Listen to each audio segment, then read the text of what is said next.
আমার ছেলেমেয়েরা প্রত্যেক দিনই মুরগি ছাড়া ওরা ভাতই খায় না। প্রত্যেক দিনই মুরগির মাংস রান্না করতে হয় ওদের জন্য।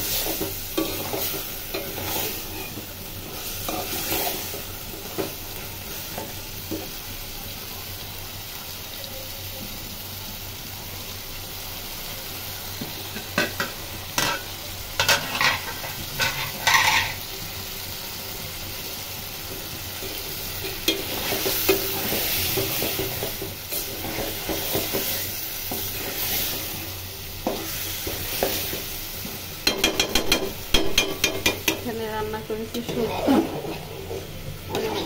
অনেক রকমের, পেঁপে, মিষ্টি কুমড়া,